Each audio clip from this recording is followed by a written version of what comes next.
Hey, my honey sparkles, this is Lady Irony and I welcome you to our last translation for and in 2025. In this translation, we farewell 2025 within the energies of our Earth sign of Spring, Taurus, and are going to welcome 2026 within the energies of our air sign of Spring, Gemini. And all that happens within the era of Capricorn in winter, just right before the next wolf full moon, which means safely moving forward within your wolf pack, so to say, by just surrendering to the element of air while simultaneously staying solidly grounded. But before we go into it, I want to shortly remind you that this translation includes a visual ASMR, so you're welcome to use this video as your ASMR altar if you like, by just muting my voice, if you like to have one, of course. Because no one but you knows best, depending on our ever-changing mood, which sound or music has a calming effect on your heart and soul. So it's up to you, my dear ones.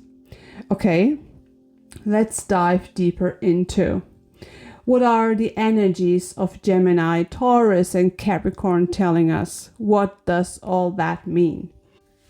If you have listened to the previous translation of the Capricorn era, you know that we are finally allowed to ride our bikes through New Year on a solid road.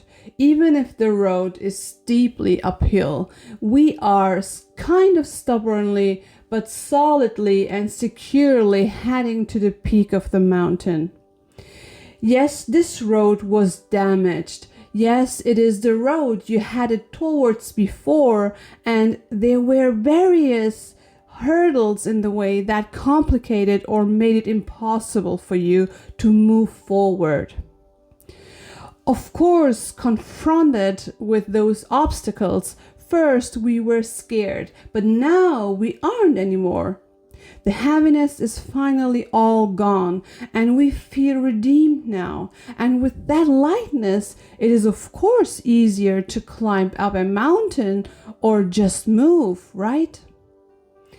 Why is it so? Well, it's because you did your preparations properly and have now the great opportunity to just enjoy your ride into 2026. Feeling, metaphorically speaking, the air, the refreshing wind on your face while riding your bike, kind of freeing yourself from the old which does not serve you anymore, and allowing yourself again to plant a lot of seeds of curiosity and passion on your road, wherever it takes you individually. Nourish them with love and passion and experiment what works for you, so that you, at least in spring, hopefully see your very garden within and without beautifully and colorfully blossom. Why at least spring? First of all, it's because of Taurus, and second of all, because of Gemini as well, which are, remember, both signs of the spring season. And you know what? We have more details, seemingly hidden, but nevertheless influencing as well. And this is our last zodiac sign of Earth and summer, Virgo, which is connected to our air sign Gemini because of their common ruler planet Mercury and its ruler god Hermes. And well, a Virgo loves to keep all kinds of things tidy and in order. They also love their families, their gardens, etc., which makes perfect sense when, metaphorically speaking, talking about securely existing and moving within your warm wolf pack. Furthermore, we have the zodiac sign of air in autumn Libra, which is connected to our earth sign of spring Taurus. Both are ruled by the same ruler planet Venus and its ruler goddess Aphrodite. herself, the goddess of love, beauty, and desire. And this is why we talked about nourishing your seeds with love, to let them beautifully blossom within and without us, to let the light shine through you into the inner and outer world in perfect balance, supported by our ever for justice and equilibrium scaling zodiac sign Libra. Now we move forward with our air sign of winter, Aquarius. Aquarius, however, has also something in common with our actual zodiac sign of earth and winter as well, Capricorn. Both are ruled by the same ruler planet Saturn and its ruler god, the Greek titan Kronos, which is the father of Zeus. That's not all. Now, as we talk about new beginnings, we need to keep a closer eye on Aquarius, who comes actually with a next ruler planet, Uranus. And so we of course have an additional ruler god in play, which is Uranus, the god of the sky and heaven. Here at this point, as I mentioned, just because we talk about beginnings, we need to keep in mind that Uranus is one of the earliest gods in Greek mythology, born from Gaia, aka Mother Earth, without a father. Uranus is the direct personification of the starry heaven, and so known as the father of heaven, whereas Gaia is known as the mother of earth. So yes, without going into very detail and coming to an end in regards of this included topic, well, because that would be a very topic for itself, until heaven and earth got forever separated by his own son, both Uranus and Gaia ruled the cosmos. Yeah, I know I do no justice to this part of the topic, but as I said, that would be a very huge topic for itself, for which we need to look into very, very deeply. And for this translation today, it would be way too much and this video would go way too long. Well, we want to enjoy our joy now and not look back, right? Even if it is knowledge, now we look forward to be safe and sound, to love and hopefully be loved, and just enjoy our time with our beloved peeps. We are allowed to make a pause now. We are allowed to rest now. So let's rest, let's pause and enjoy being safely in our homes with our homies.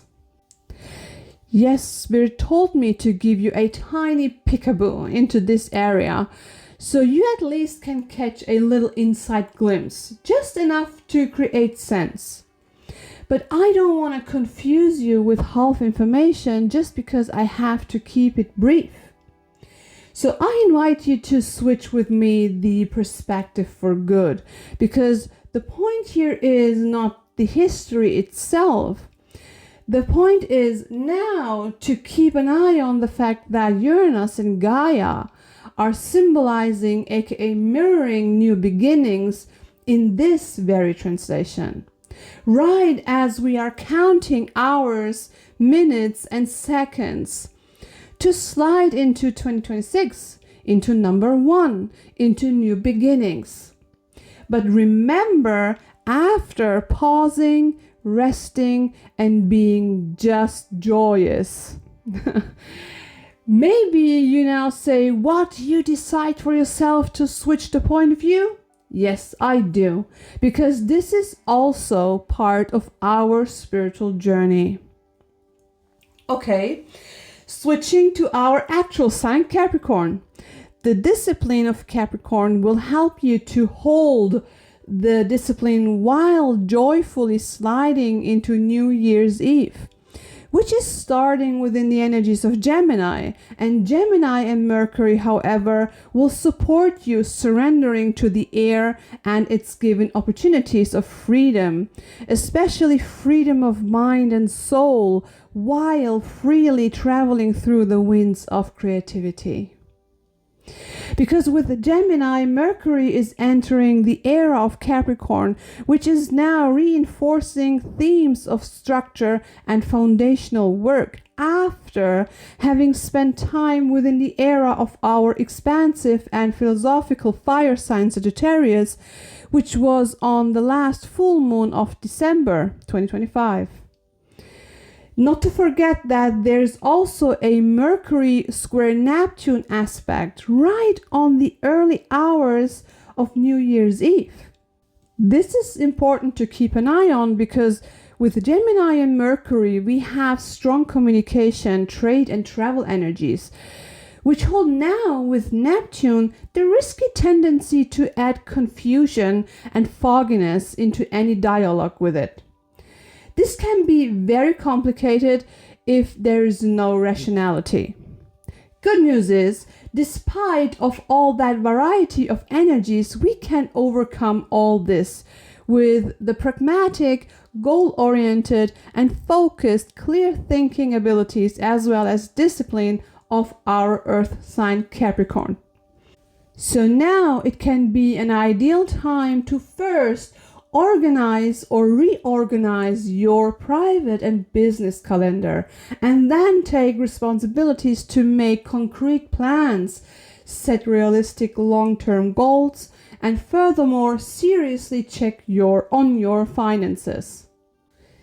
Looking a few days into the future, the waxing gibbon moon is featuring the coming wolf full moon on January the 3rd.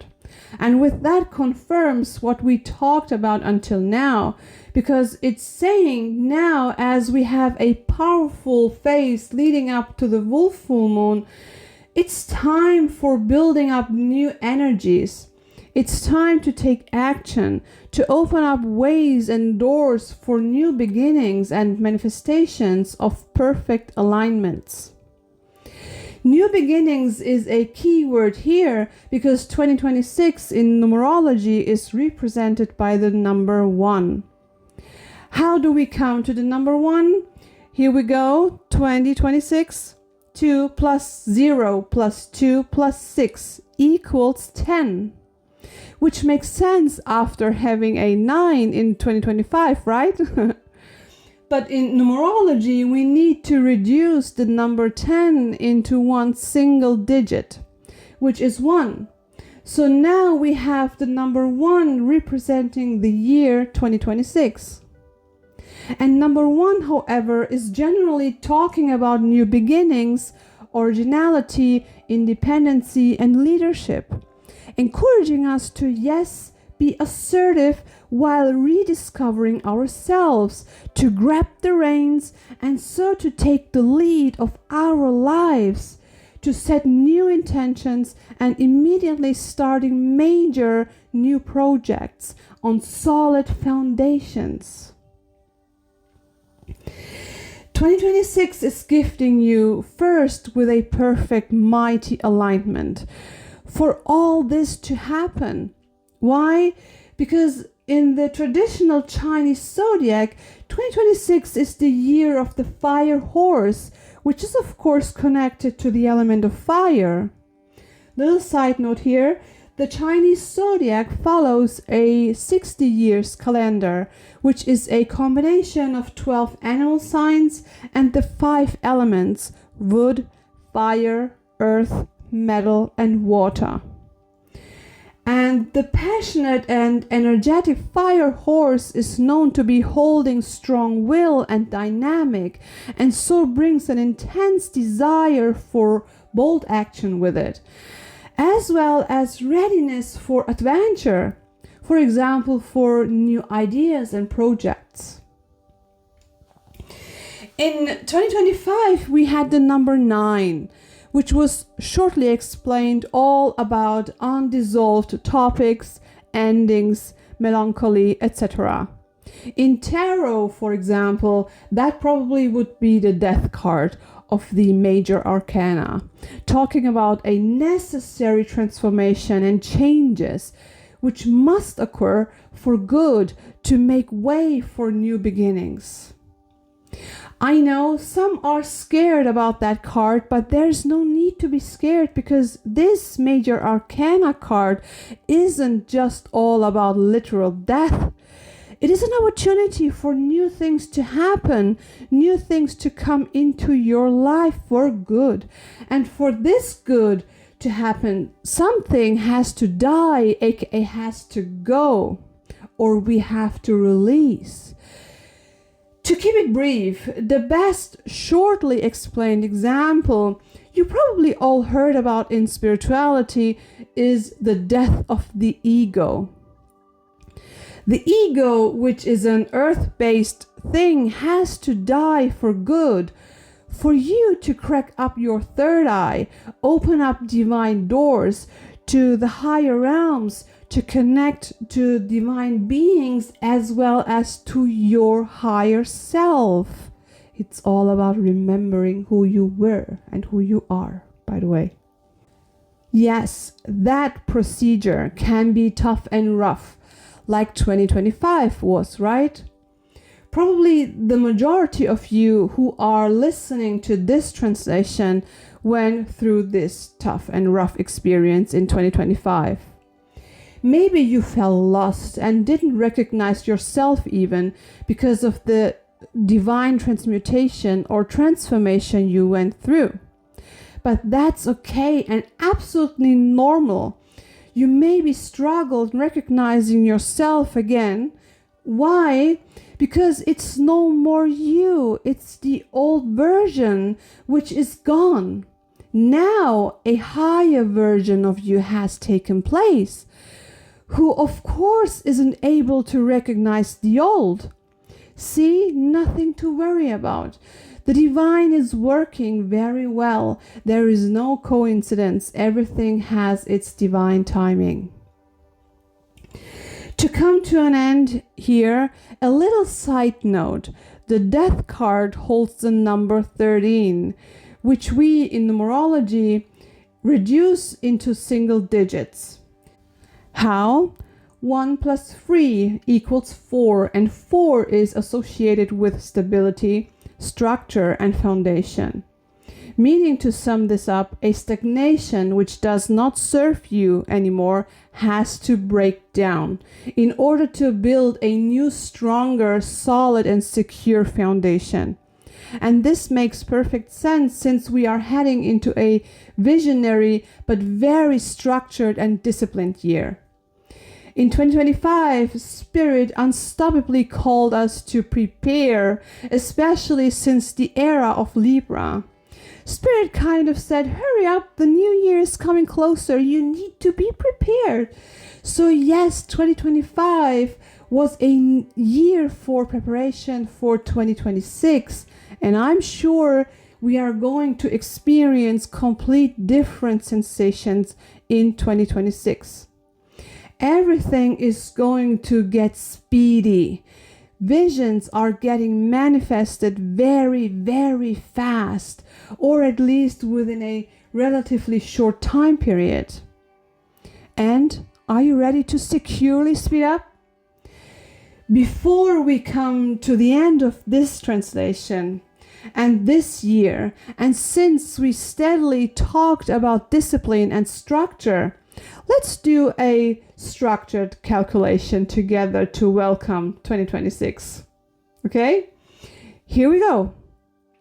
We have all 4 season elements influencing. Spring with Taurus and Gemini, summer with Virgo, autumn with Libra, and winter with Capricorn and Aquarius. We have both 2 genders. The feminine ones are Taurus, Virgo, and Capricorn, which are all zodiac signs of Earth. The masculines are Gemini, Aquarius, and Libra, which are all zodiac signs of air. Meaning yin and yang, the perfect balance, as above, so below, and vice versa. Recognize something? We have no water and fire zodiac signs involved at all.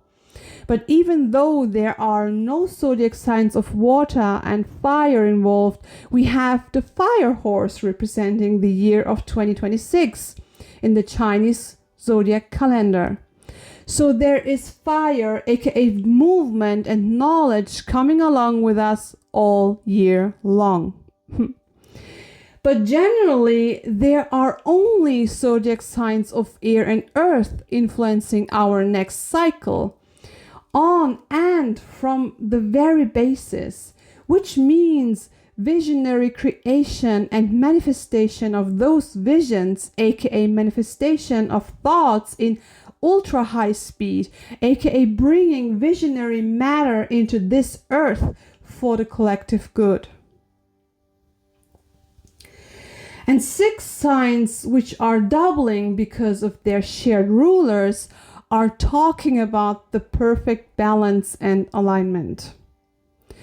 Gemini and Virgo with Mercury and Hermes, Libra and Taurus with Venus and Aphrodite, Capricorn and Aquarius with Saturn and Kronos, plus a bonus with Uranus and Uranus. So here we go with the final calculation. 4 plus 2 plus 6 equals 12. Now we reduce 12 into single digits. 1 plus 2 equals 3. And because we have doubles all along, we multiply 3 with 2, which equals 6. And 6 is all about love. Meaning unconditional love on the foundation of harmony and perfect balance is the underlying source of the year 2026. Isn't it a more beautiful calculation than the ones we had to do in school? The results back then were just unyielding, mute and rigid facts without any love at all. But now in spirituality, we calculate within higher realms of existence based on love. That's more calmy, isn't it? Okay then, my honey sparkles, we have just arrived at the final end of this translation. And I want to invite you to shortly honor 2025 with a kind farewell and welcome 2026 together with a brief, beautiful affirmation. Are you ready? Here we go. 2025, with great and profound gratitude in our hearts, we want to thank and honor you for all your teachings, lessons, knowledge, and wisdom. We were allowed to learn for good. We appreciate your divine guidance and supportive as well as protective energies, in which we had the mighty opportunity to release what no longer serves us and grow while transforming or transmuting into our individual higher versions, which then helped us to finally connect to the core of our ancient guardian spirits, guardian diamonds, our ancestors, etc. We are now ready for the transition, and so we now confidently step into 2026 and welcome all its boundless potential, structure, clarity, discipline, and abundance. We are trusting into the divine timing and the beautiful journey which awaits us ahead. We are open for the light to come in, for joy, for new beginnings, for new blessings. Our spirits are aligned with the highest good of 2026. With the guidance of our guardian spirits, we thankfully promise to carry the peace, knowledge, and wisdom of our past lessons into the future with calmness, trust, as well as joy. Okay, my peeps, and from this place of great gratitude, I invite you to repeat the following intention after me. Ready? Here we go. I am grateful for what has been, for all that is, and all that is divinely on its way, for the higher common good. My spirit grants, and so I deeply vow with my full existence for the highest good to lovingly settle into this divine manuscript. I am light. I am connected to my divine source. I am a divine light being. I am powerful. I am love, and everything is possible. That's it. Apropos call me, don't forget to snuggle up and have fun. In this sense, I wish you a proper slide into 2026 with love within and surrounding you. Stay safe and loved. Bye bye. Hopefully love to meet your soul again in 2026. Love you lots.